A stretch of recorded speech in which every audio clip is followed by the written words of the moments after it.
San Diego, home to one of California's largest sport fishing fleets. The talk around town lately has been of El Nino, the warm water currents that in 1983 brought north some of the most incredible fishing we've ever seen. Is it back? Is it for real? Where you at?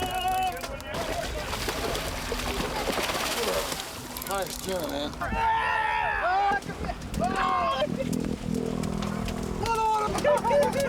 2 at a time. Well, I'm Dan Hernandez. I'd like to welcome you to another exciting episode of Sport Fishing. Go ahead, go through that. Welcome to Sport Fishing with Dan Hernandez.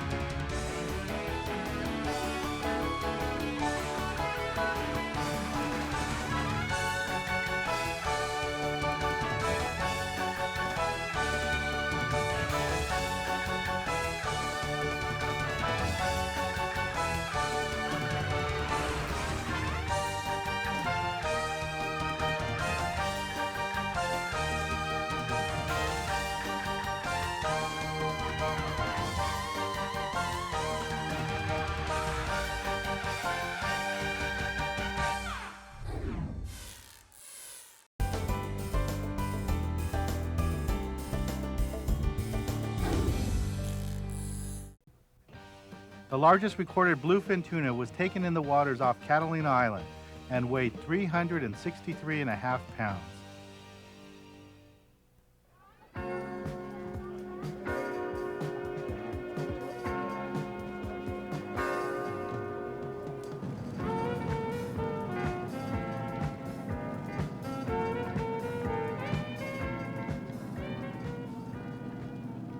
Welcome to H&M Landing in San Diego.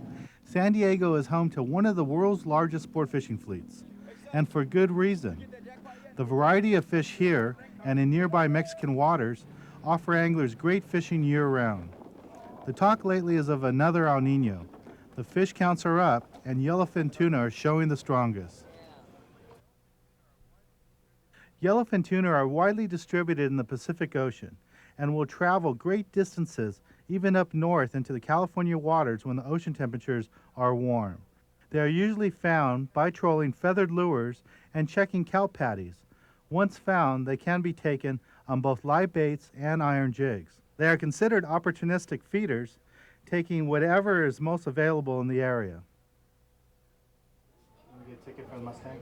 Ticket on the Mustang, limited load. There you go. Thank you. Well, I brought my own gear for this trip, but for the first time angler who's going to be fishing out of your landing here at H&M San Diego, do you have rods and reels? Tackle is rentable. And the all-day boat is $10 a rod. It does require that you leave a major credit card deposit for a deposit. And what kind of rods and reels do you have? Do you have one I can see? Yes. In this case, Silstar rod with a Jigmaster 500. Right now, for Outer Banks fishing, we recommend 20-pound test. Well, this is perfect for school-sized fish. Now you also have trolling feathers, I see, and hooks and everything else. Full tackle store. Oh, thank you. I better get out on the boat. All right, Thank you very much.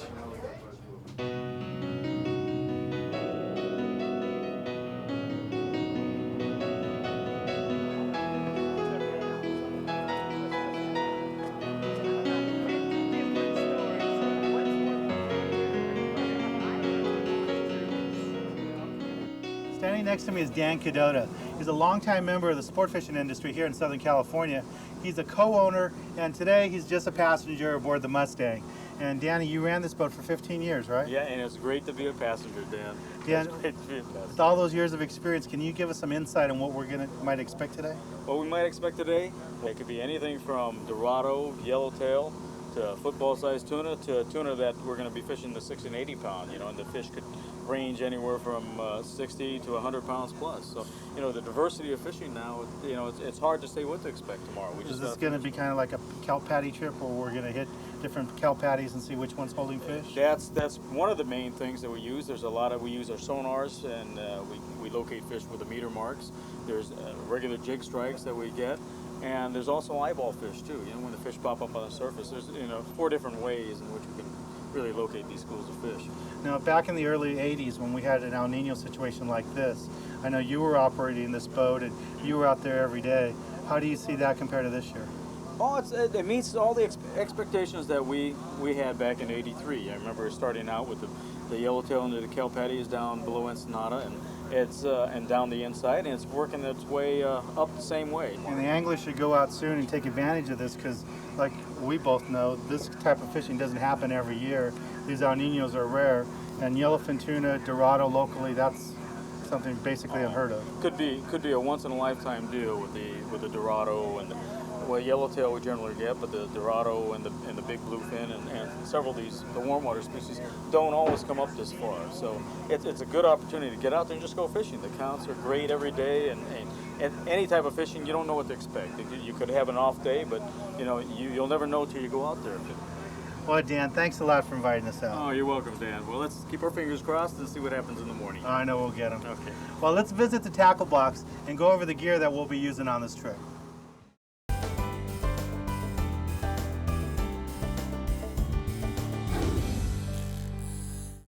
Now, for this type of fishing, we have a couple of options. Right now, I'm just going to talk about live bait fishing.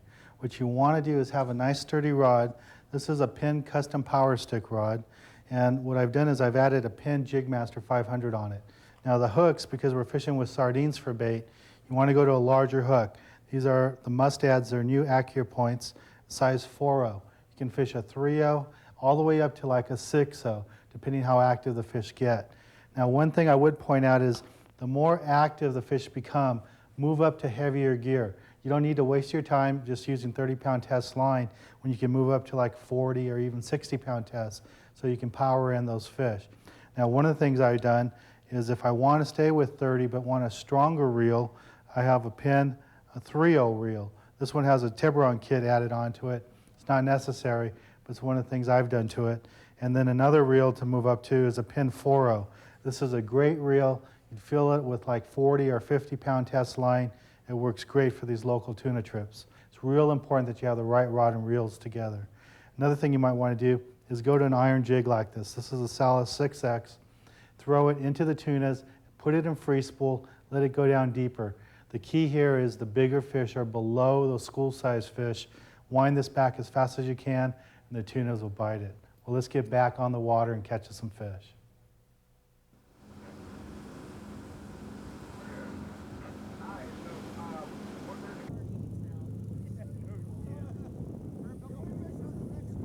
Hey, you guys want to soak your baits? Get a couple of light marks here, not a whole lot yet, but a lot of times we're a little ways off the patty before the fish slide into the boat there, so leave your baits in for a few minutes there. We'll check this out here real good.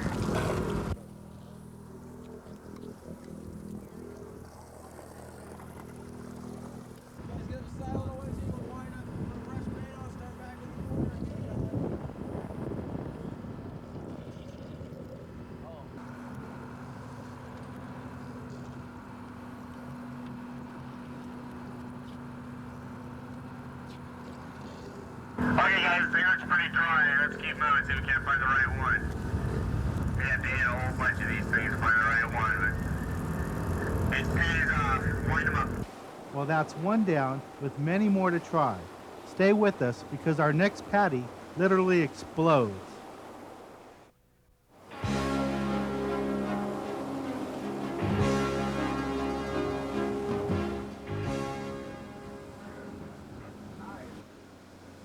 Mike, I got a nice patty, man. Where? 1 o'clock, birds on it.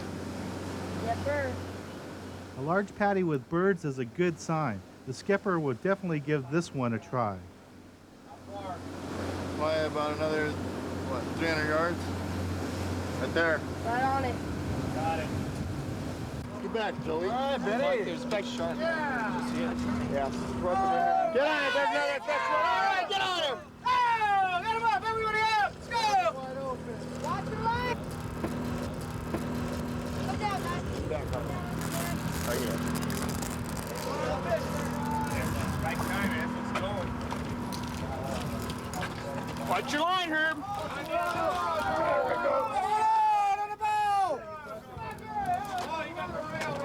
Bobby Joe! Oh, there's another fresh one! Hey, up over me there. There you go. You're doing good.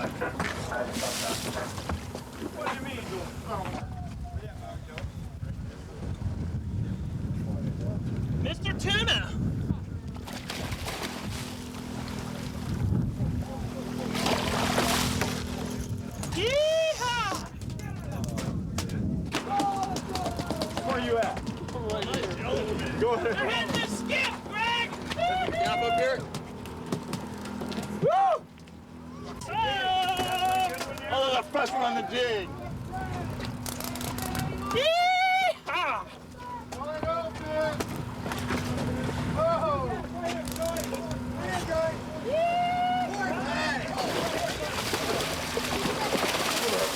Nice tuna, man.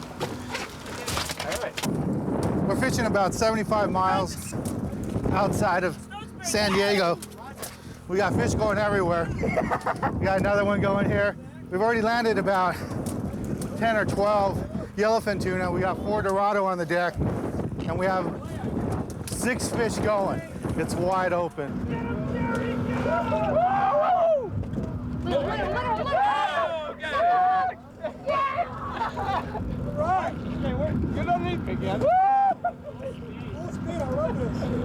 Well, the action aboard the Mustang's been wide open this morning. The guys are using everything from iron jigs to live bait, but the most popular method for catching fish out here is with live bait. So these tanks right now, they're all filled up with sardines. That's what this is here. I'll grab one for bait. And all you want to do is just grab it gently. I'm using a large hook. This is a size 3/0 mustad live bait hook, and just hooking them right through the nose like that. That's all you want to do, just like that. And I'm using a 4/0 size reel, and I'm just going to go ahead and toss it out here softly.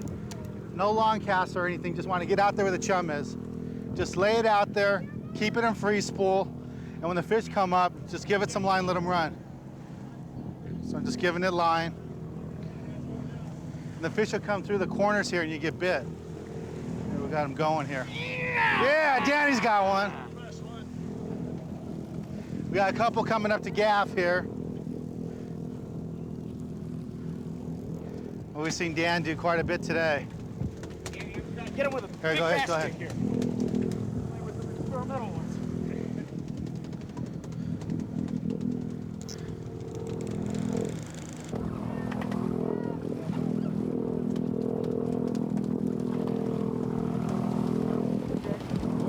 Jumbo skipjack. This bite was so wide open that some of the guys got out lift poles, which are what commercial fishermen used to use before nets. A live bait pinned to a hook on a short length of line. Wait for the bite and lift. Pretty exciting stuff. The bites turned pretty wide open here, so most of the guys are using sardines for bait. We got a couple of guys catching fish on fly rods even. What I'm gonna do is try this type of jig. It doesn't have the normal bill on it like you'd see on most of these type of jigs, but this one will do is just go up to the surface, kind of float, and all I'm gonna do is jerk it along the surface and try to get a fish to bite it. So I just cast it out. Fish are kind of heavy. I got 60-pound test line because the fish are biting good. Just throw the jig out there and just gonna work it back, just like that. Oh! Oh! Exploded on it. Now, because I got such a large reel and the drug's tightened down, I can just kind of force them in here, get them up to the boat. Oh, it's a yellowfin tuna. Oh! Oh! Don't take me in. Come on down, Andy. Coming back in. Oh! Watch your head.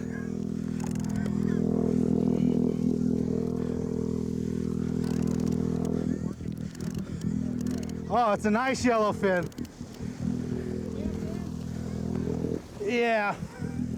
Yeah, we got a good sized yellowfin tuna right here. Yeah! Woo! This is John. He's a second ticket on the boat. He gaffed this fish for me, and this was the jig that we were talking about earlier. Just working it on the surface, just making it move and stuff, giving it some action, because it really doesn't have any action to itself. You have to do it all with the rod. And the fishing are going crazy like this. I mean, this comes in real handy. You don't have to run the bait tank, grab a bait each time. Just cast it out and the fish are engulfing it. Well, there's a lot of action. Stay tuned, I'm gonna go get me another one.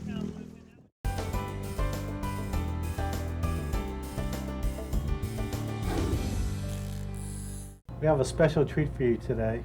We're gonna show you a traditional Japanese styles of having tuna. And we're at the Akasaka restaurant in Hacienda Heights. Our chef today is Q, and his daughter, Isako, is going to be explaining what will be happening. Today we will be showing you the difference between sashimi and sushi.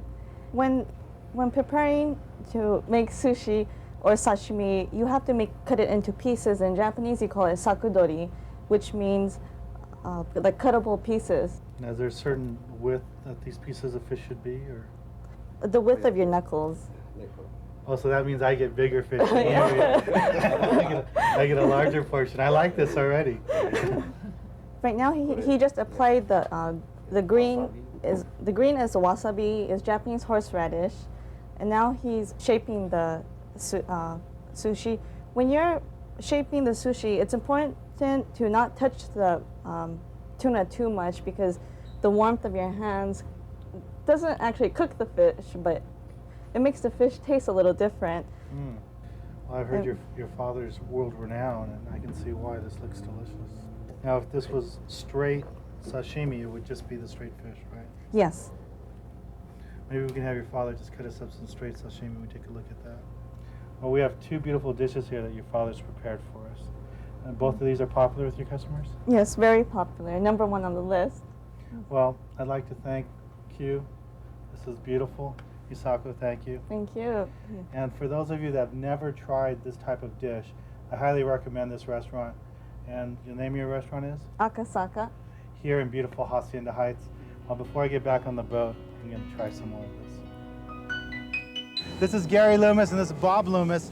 And they're with the same family who manufactures Loomis rods. They are the manufacturers.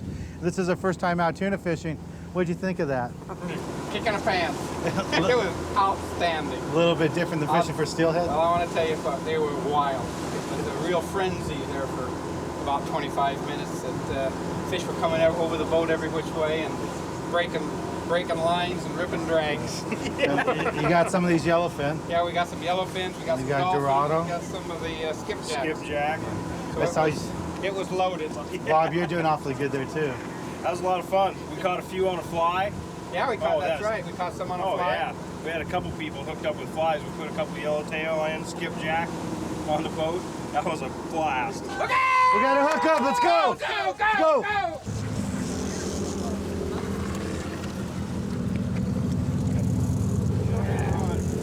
You're in low gear. If you want to go to high, Yeah, let's go high. there you go. Okay, now try that. That was beautiful. That was beautiful. This guy cast them up. Woo!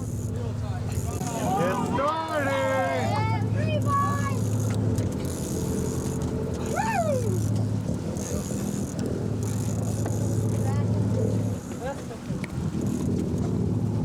Fresh one!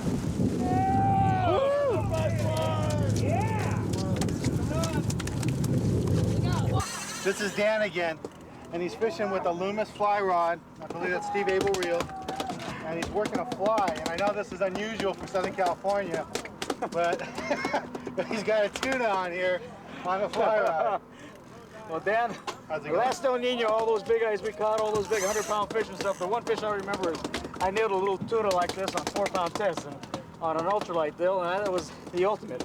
Had I been fly fishing back then, I think I would have been doing this, but this is it. I think this is a new avenue for fishing here in Southern California. You hear a thumping in the background sound. That's all the tuna on the deck. We've got a wide open bite here. We got guys catching them on everything. Yeah, we got two different spectrums. We got guys for the first time. I've told them in the past that the lip poles are the ultimate way of fishing, and I think this is probably their ultimate way of fishing too. But great diversity, and yet you can do everything here. This is a lot of finesse fishing here. There you go. All right. We got another one on the fly. Okay, let's go over. Tuna right there. Out of the big tank! There you go! We got butterfly. Mike, good shot, good gap. There it is, right Be there. sure to catch Sport Fishing next week as we take you to Cabo San Lucas for great fun on the water and off.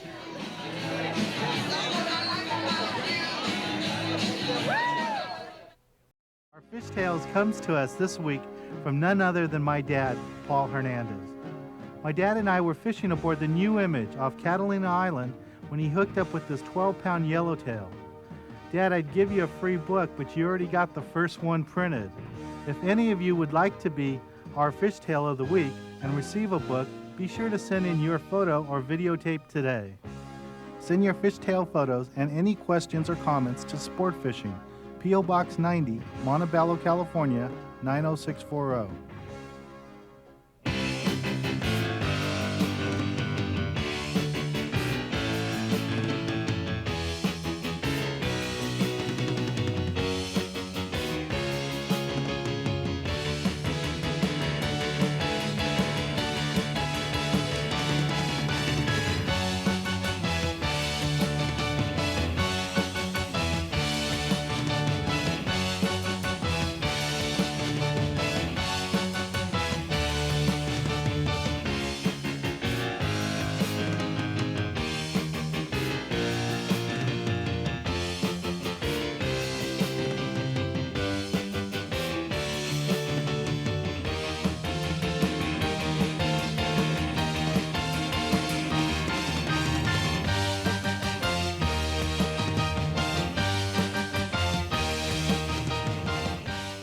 For a copy of today's episode of Sport Fishing, send a check or money order for $15 plus $2 shipping and handling to Sport Fishing, P.O. Box 90, Montebello, California, 90640.